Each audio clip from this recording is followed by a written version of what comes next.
Shalom, bandeko na biso ya Béni de Dieu TV 100% Jésus. Na sito sur le liboso na bino pona total sabino oyo nzambe ya évangéliste Ernest Mongo azali kosala à travers son serviteur. Naza na kati ya église évangéliste Béni de Dieu na avenue Kivula numéro 3, référence nango maison Mbungu na vers Vélodrome, Vélodrome na vers maison Mbungu na commune ya Kitambo. Na kati ya vraiment église Béni de Dieu au place évangéliste international Mongo azali visionnaire pe mokambi na kati ya esika oyo. Kaka nde na ebisa bino na lisusu pona kokuta na moni baka vraiment ezali ebele pour beaucoup de cas difficiles. Bato baza vraiment plein na kati ya église ya Béni de Dieu chaque jour bato bazo bakisama. Donc on est dans cadre de la mission d'investigation. Tout ça on a bon dans Zambie. Mais on peut se baka mususu dans un premier temps 2 ou bien 3 pour découvrir aux ambassades na kati na vie ya bandeko na biso. Ya on est na vie que na zanga mo côté kati plateau nous allons ensemble na évangéliste international Ernest Mongo au boyebi au bolandaka au bopona comme papa et pasteur aya kofungola biso mususu na mozindo oyo Nzambe azali kosala na kati ya délivrance. Bonjour homme de Dieu. Oui, bonjour maman Sylvie, bonjour na balade na biso nyonso et à télévision na biso Béni de Dieu TV 100% Jésus Nzambe na ngai apambola bino baso. Merci beaucoup évangéliste international Ernest Mongo. Évangéliste na kati na église ndé na expliquer balade na biso ya Béni de Dieu TV 100% Jésus a message kolanda biso na onza masala ka chaque jour na ba vie ya bana na ye. Église ali vraiment plein de gens na moni ba kuma ebele ana ba ezali nini o na moni ba tebele ezali culte. Non toujours na église ya délivrance yango moni de temps en temps to yambaka baka ya lolenge nyonso ezana baka mususu yaka bobondeli nzamba manifester bato bazongi baka mususu bobondeli nzamba buto non fo botikala kolandela baka mususu pe 6 mois 3 mois 2 mois 1 mois parce qu'en réalité Nzambe nde asala la délivrance ezalaka biso te le résultat ya délivrance moto apesa yango ezali Nzambe soki biso topesi yango totalaka na bomoto espoir abimi siko ça va mais Nzambe alobaki non abimi te bocontinue alala asala boye ndozomona towana baka presque la sorte nyonso ya badélivrance. Dernièrement tokendaki de 19 au 20 tokendaka na zamba dizila oyo namaka équipe yango bomba mpona koyeba oyo Nzambe atike kosala na kati na zamba tokendaka na ka ya sœur moko boye namonaki basimbaki na likolo evimbaki naye nayeba ezalaki nini vraiment au juste ka ya sœur wana puisque namoni lelo azali mpe na kati ya temple awa. Donc tombé kaka bien parce que lelo nde sengeli akite église azonga na ndako na ye parce que c'est une femme mariée ye ezalaki likambo otali mbasu do babokelaki ye maladi ya mbasu evimbisaki ye lokolo makasi et lokolo etombaki na période oyo tokende zamba luzizila me totiki na église ezalaki te efalaki pas profiter tokende na ye na zamba wana nde monaki azotambola nzete baza kosimbasimba ye moke lelo je pense que voilà soit to solliciter ça y to benga ye momonaki lokolo na ye eza normal soki mpe ndeko ada akoki kozonga na baimage ya zamba bandeko komona mpe ndenge akendaki zamba wana ndenge nini azali lelo donc lokolo ezongi normal nyonso normal lelo lokola nayambaka contrôle prophétique nde tokobondela Nzambe arevele biso nini etikali nini esalemi mpo azonga na ndako ya libala na ye. Pasteur yango ndenge azali mataki na ngomba mponga mpe nazalaka na ngomba ya 19 au 20 vraiment soki omoni même aspect na ye elle souffrait vraiment azotranspiré akotambola te basimbi ye mais na surtout tokomona ye mpe bientôt mais tokoki toyebela sur la délivrance comme d'habitude puisque Nzambe abenga yo na kati mpo na délivrance ya nation délivrance ya mbasu wana pasteur esamaki ndenge délivrance ya mbasu parce que en réalité mbasu ezali masasi ya butu masasi ya butu nde babetaka donc babetaki ye masasi bakobete 4 balles bakobete 6 balles bakobete 10 balles et ma difficulté ya mbasu na nzoto ya motu soki ozwi retard eke pote se manifeste na nzoto wana sikoyo ekomaki fo bobondia na molimo bobimisa masasi wana spirituellement et na mosuni botinga ye sikoyo na hôpital mpo azwa traitement approprié Donc masasi on est tellement makasi parce que euti kaka na entourage na ye ebana na ye moko bana grand frère na ye bazaki na misala ya be makasi naza na bango mpe awa bazwi mpe déjà délivrance na bango nde bango nde basalaki opération wana et au fur et à mesure bazolamuka bazocontinue kobeta mokolo bale toujours kovimba e na délivrance wana tobandika kosala mabondeli kosala kaka massage kaka na huile d'olive ozuka huile d'olive otie lokolo bandi kodeklare kobimisa semence nyonso ekotaki korepare nyonso ebebaki na tongo na pokwa na tongo na pokwa lokolo nyonso oni normal sans problème. C'est bon le dit que ezalaki masasi nde ekotaki mais tomonaka na badélivrance mosusu masasi nde ekotaki mais bazosambela mpona likolo yango wana mbasi omona mpe masasi mpe ezobima mais ndenge ezobaki yango ebimaki spirituellement. Bon ngai nasi naexplika makambo mbala ebele ebele lokola bible elobi nous connaissons en partie nalingaka nakota na baparamètre ya bandeko mosusu te ngai nasalaka mosala ndenge nzambe abengeli nga na kati na bible nzambe alobi tout ce qui est esprit tout ce qui est chair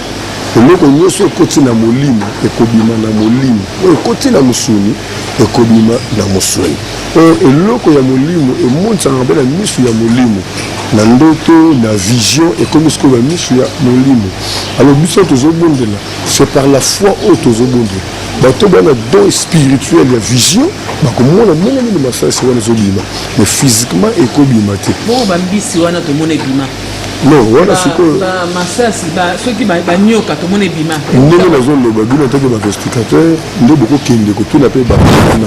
nga na koexplike bino ndenge oyo nzambe azali kotambwisela nga permettre nga to par tosolola par rapport expérience oyo nzambe apesonga yango nalobi te bamonango esika wana me awa mpa na biso tozosala ndenge nzambe azotambwisela biso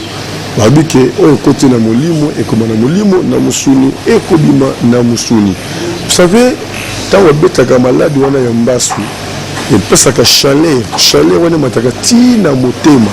e yango nde esalaka ke moto awumela te parce akotaka moto wana te ntango tosala délivrance ya mbasu la première chose oyo nzambe alobaki na ngai koarrete développement na yango kokangamisa yango ese développe te ka ndenge ese ekomaki esarrete wana wana kobimisa masasi wana oyo ekotaki kobongisa oyo ese ebebaki kozongisa eloko na place na yango ekati na badéclaration par la foi na massage ya huile d'olive nyonso ezozonga normal sans ke lisasi ebima oyo libanga oyo eloko nini moto azongi normal le preuve aneke na suka komona ke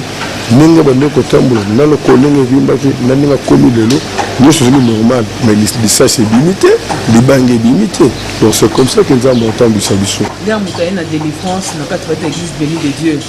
tant ezodépendre na nani est-ce que ezosalama instantanément est-ce que ezosalama après bajour mosusu eza ndenge nini le temps dépend de qui. Donc en réalité le docteur traitant c'est Dieu, celui qui connaît, celui qui peut définir les temps. Mais c'est quand bandeko bayeba que malade na degré nango mutu mususu akobela appendicite mais il faut qu'il ait 2 mois 3 mois avant opération. Le mutu mususu le docteur parce que non appendicite on a déjà aigu et que ça sous déjà te faut traiter comme malamoko et tant que kendaka na hôpital et na malade to kendaka to vite traitement to zongi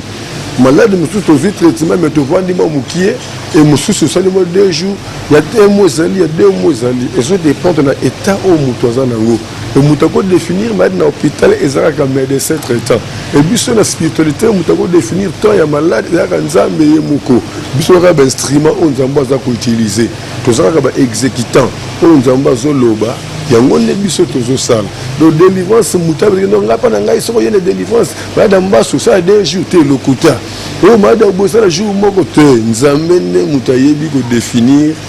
temps durée ya misala e ko salema na bomo ina mutu menga na kosonga so epa na bomo na tunaye na kati ya état wana quelle est l'attitude de malade à cause de l'attitude nini kwazela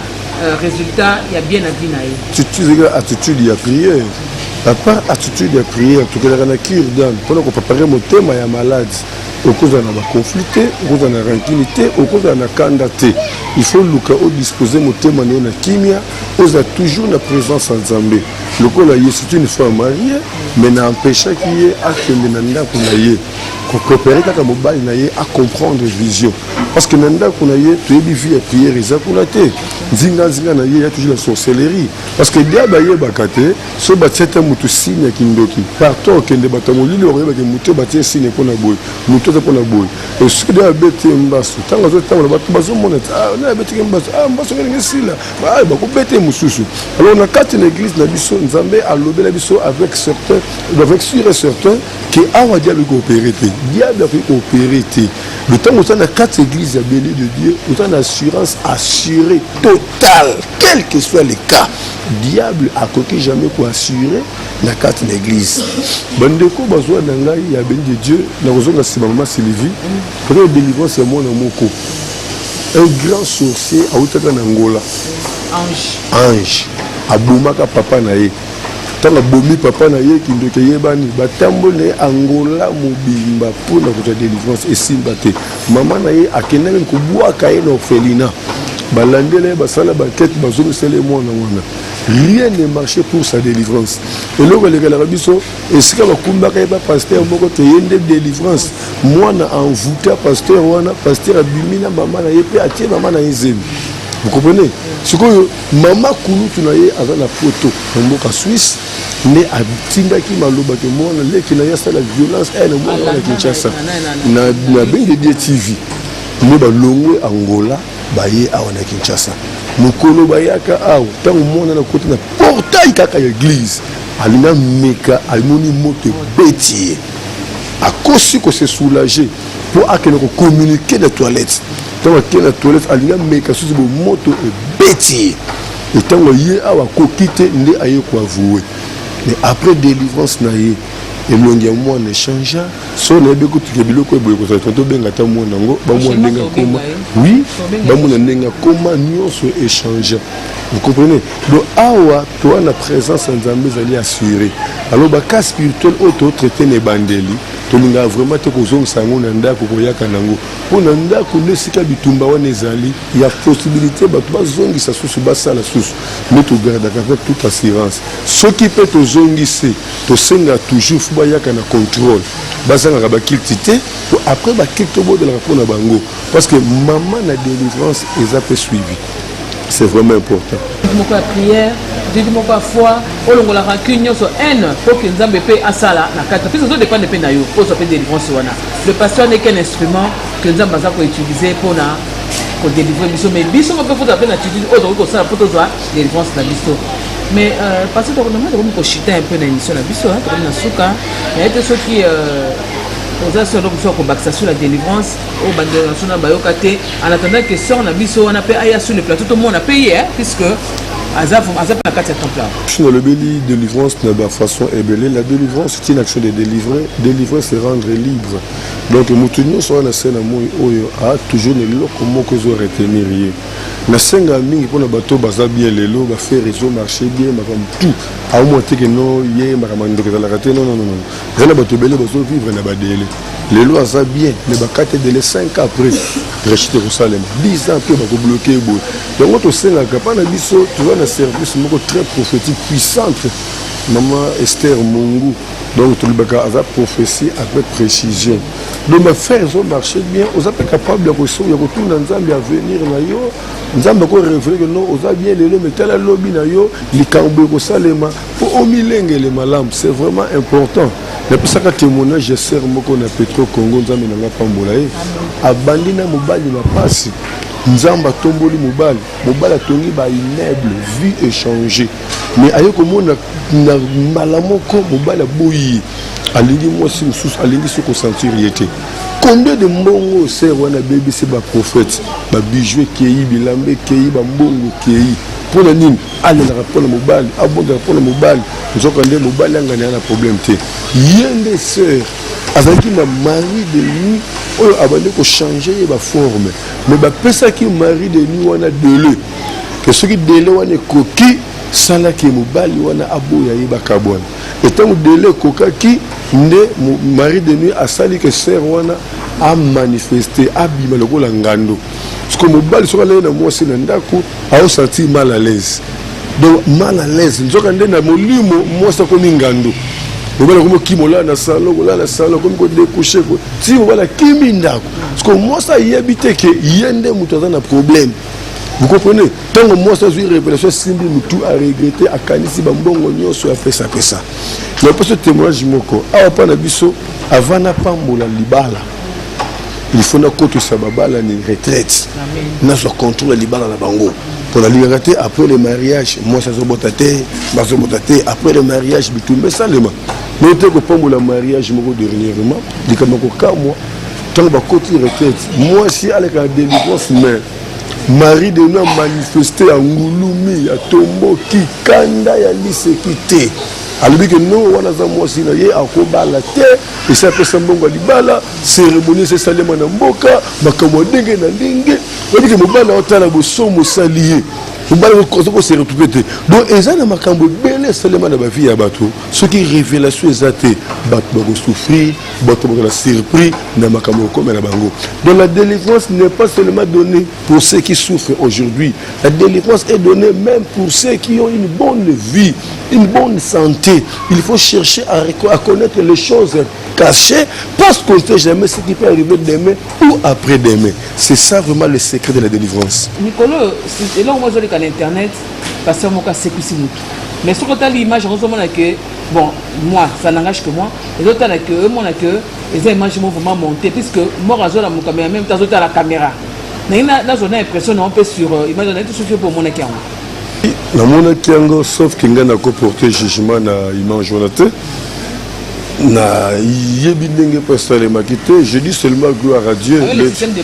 Makionia puisque non moi je ne connais pas cette histoire donc kolo musalo yekanda ko juger biso ata lelote ata lobi kuna ngai ebembo na sekwisaki ezalaki ebembe lokola autre kolo bateke bato baye baleli bakena morgue non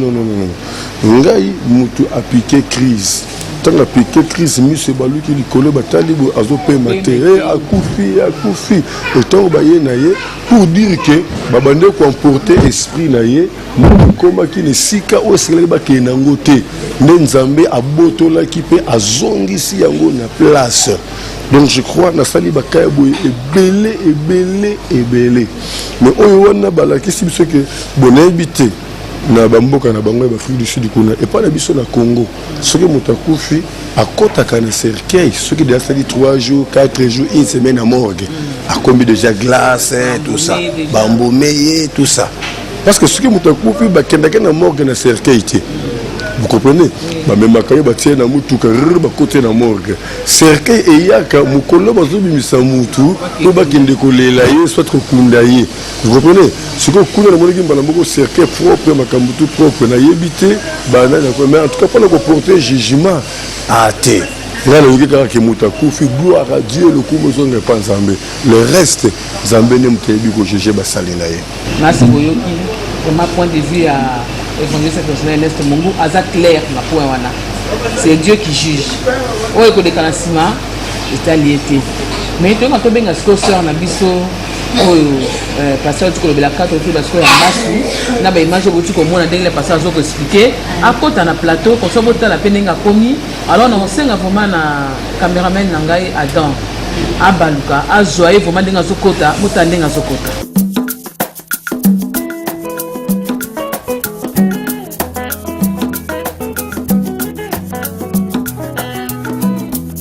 Yesu singa loketo Yesu singa loketo Andi na yeso no bandana so ben de Dieu TV 100% Jésus sœur na biso yeyo na so bomona ki ba image les pasteurs za ko loba bomende nga za ko tambola ba simba ki na likolo mais yeyo na kati ya plateau na biso ya ben de Dieu TV 100% Jésus donc ko yamba ye peut-être na kombo na nani et puis a expliquer biso ndenini e bandaki. Bonjour ma sœur. Bonjour, c'est Sylvie Dia. Ma soeur on ngotala ningi liboso wana comme ça o expliquer nga o saba bandeko na so kombo na onani et puis kango de kakindenge nini kombo langa Sœur Anto Ilunga kalanga ilikanaki na lokolo ezalaki mbasu babwakelaki nga ezalaki mbasu ya molili babwakelaki yango ndenge nini pe pa nani na kati ya famille kaka nde babwakelaki nga yango ezalaki c'était vendredi bakambi oyo bazalaka bakamba ya prière mpe ntango ata paster aza te nakutani na mama Florence tant prière ici maman Florence a prié pour nanga na ebisi ka ndenge bandaki tant a prié pour nanga na zone na ndaku samedi nango na tongo na monika likolo vimbi ba moto e bando sana likolo e bandi pe kopesa nga moto tina mutema ne na bitena bima na balabala na somba au pire na bimi na balabala na ke ko somba au pire tant papa mon boye wa sa pe malade ambaso papa mon boye asalisa malade ya mbaso tango amoninga nda benginga kobenga benginga nda tuninga bi ba rouge esalemi o jour nini esambite esengaka vendredi na tongo nde na samedi na monika el ko le vimba bite o ezambasu babwaki le prix babwaki le yango 4 places nda bitenga na salisa rango il faut oya na saliso yango nde na tongo na samedi ka ya tongo wana na kepa papa wana sanga abanzo pakula bakisi na ye wana bapakula kapo na mbasu après wana dimanche nango na tongo na bite na kola la boité il faut na kende prière pasteur nanga pe amona eke prière parce que mobali nanga tozani na kati ndako boya écoute na ya prière na bite dimanche na okeka prière malgré evimbaki na bapasi nanga na bike faut kana ke prière na yeka prière malé toujours na se ya passe nanga na lokolo na ye na zui moto direct l'église tant prière ici na signaler protocole à pasteur maman nanou na ebisete na posa na kutana na pasteur ebisinga bi okutane pour nani na esa bité na la kisie lokolo tant amoni lokolo ndenge ezalaki de na kutani na pasteur évangile Ernest Mungu na kutani na e tant amoni ka lokolo atuninga e bandaki journée na ebisie na bité bandaki nga vendredi tango ebandaki nga na yebaki te pe ke ezalaki maladi ya mbasu nde babwakilaki nga tango évangéliste Ernest Mungu atuninga bongo après a prier pour nanga abi nde na prier pour na o na olongola nanu moto oyo batiaki po na yo na olongola ngo comme ça okovanda a en église ozonga esusu ndako te comme ça tolandelo na ba prière na ndimaki nyonso mosali na nzambe évangéliste Ernest Mungu alobai po nanga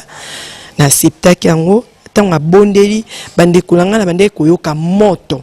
na kati ya motema bando sentir moto na lokolo pe bando sala moto na bande kolala te fona mela au pire na bando mela au pire chaque jour heure nyonso na mela au pire tant que mosali na nzamba bondeli dans les premiers jours ko bondela bondelaki na dimanche na moto wana ekendaki na motema na ndo yo kesu moto te na lokolo pe moto ekendaki nde ayebisinga bi il faut ovanda a en église kozonga esunda kuna ote faut ovanda en église na landela oti jusqu'à na mona ke lokolo na yo ezongi nde na pesi yo nzela ozonga na nzimaki nyonso mosali na nzambe évangéliste Ernest Mungu alobaki mpo nanga na nzimaki yango na vandaki babandi kolandela nga na baprière na service ya huile d'olive baolandela ti bomonaki même zamba nde na mataki bomonaki ba image ezali nde na kendaki likolo ezalaki toujours ya kovimba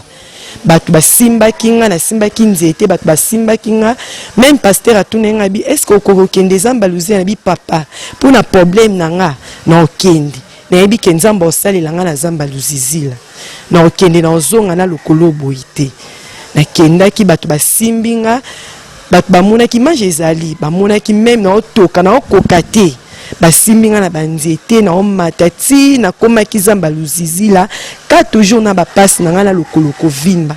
na komaki ndenge pe service esalemaki tinde pe toyaki boye tozongaki na église service ezo continuer toujours na salema ndenge bomoni lokolo na nga ezalaki ya ovimba ezesu ya ovimba te nzambe évangéliste Ernest Mungu asali lokolo na nga ekiti mbasu oyo babwakelaki nga edisparaître na ngolo ya nzambe ndasa na lokolo yango oyo okosala boye te mais na grâce à nzambe ya évangéliste Ernest Mungu asali yango nazo bouger lokolo pe nazo beta yango na se en tout cas nzamba za malamu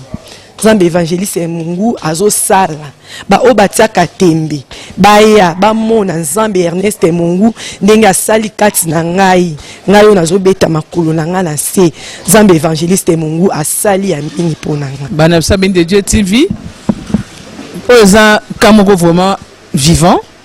eza ka moko vraiment oyo ezalaki bomoni ndenge nzambe évangéliste Ernest mungu azosala na kati na mosali na ye alors tozonga so pa mosali na nzambe po maka pe koyebisa biso pe ko clôturer émission na biso ya lelo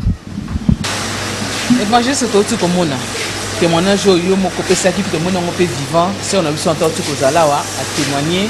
pe batina biso bazomona ndenge salami na ete soza le kamtuka koloba bientôt nous aussi ça peut venir la biso ya Béni de Dieu TV 100% Jésus. Non, les koloba ezate aza frère marié lokola yaki awa na bandeko na ye na mama na ye tout ça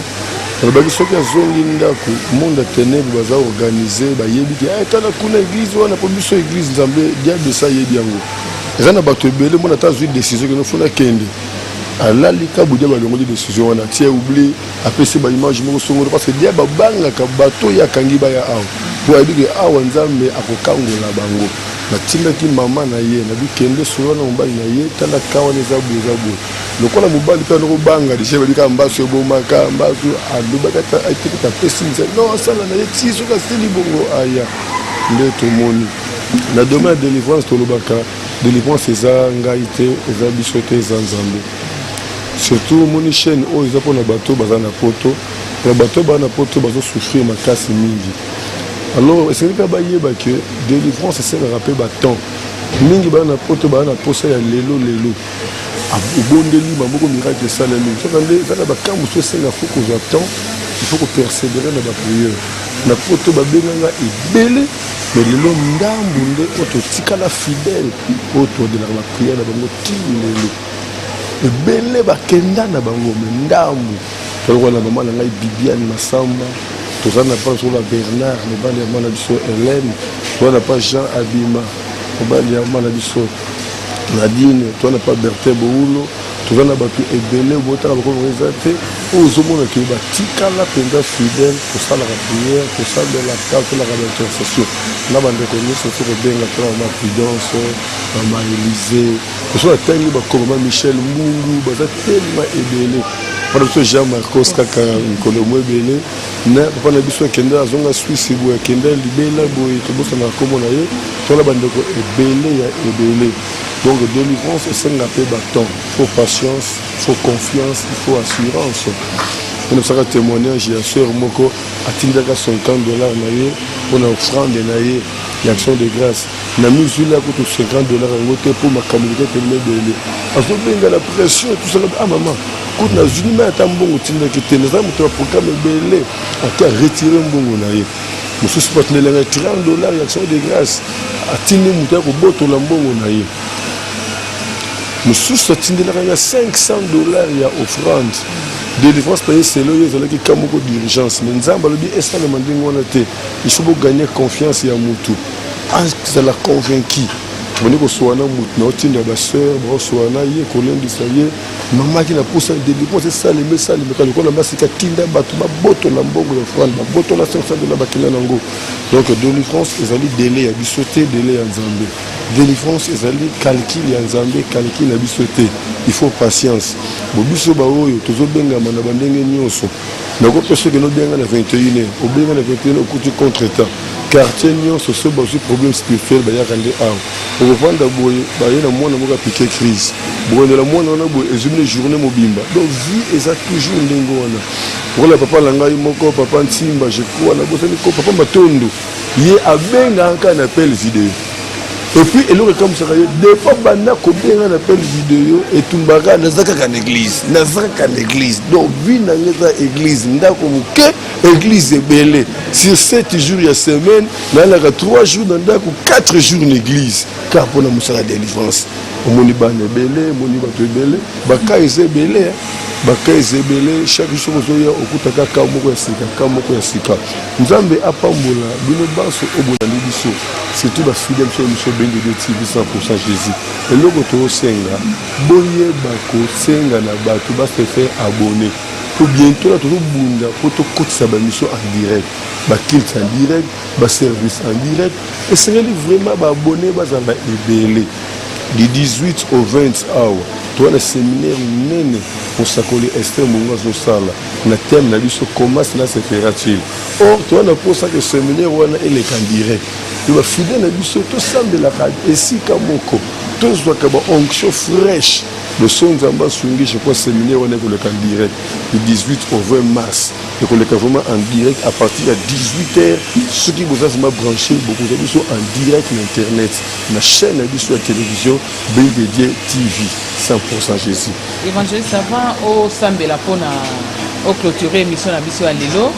non senga yo au Sambela pe pona ba o bazana posta ko pesa tema na bango pa na Yesu puisque c'est beaucoup le cas de délivrance mais ça non la Yesu na momo ina ote alors on senga posta ma prière pona bato baza mingi pe bazozela bayamba pe Yesu na momo ina bango. Oui, bandeko bazo la biso bako benga biso la plus 243 89 75 15 851 plus 243 89 75 15 851 ne bako za biso na messenger na WhatsApp na ba réseaux sociaux à partir de la numéro oyo olingo pesa vie na yo panzambe olingo zamba lobelo ba choses cachées ya vie na yo olingo zamba limbo yo ba ndoto na yo benga okozwa ya lokuta pa na nzambe. Seigneur ngolu eye bakosopana na bomo ya baebanso oyo balandi biso partout dans le monde entier bisika bazali oyo bandimi kopeso mitema na bango. Seigneur mon Dieu loboko na nguya bonzambe ekita mpona kotambwisa bomoi na bango na longoli kombo na bango. Seigneur mon Dieu na carnet noir pe na komi yango na buku na yo ya bomoi longisa bango na bitumbu telemi liboso na bango epesa bango solution oyo baluki baane na baane. Sala faveur mois de mars 3e mois chiffre à résurrection et manifesté na misala na bango na ba santé na bango na mimbongo na bango na mabota na bango zwa contrôle en tout et pour tout pour la gloire na yo yo ozali kolo obikisa na biso nde na bomoko kati na kondima tobondeli pe tolobi merci Seigneur Jésus-Christ. Merci Seigneur Jésus-Christ. Quand on va dire cette international on dit que vos abonnés et belé on a bien à bino pe on a bien à biso c'est que nzambe ya c'est que c'est Mungu azana bino pe abatela bino. Bye bye bye. Bye.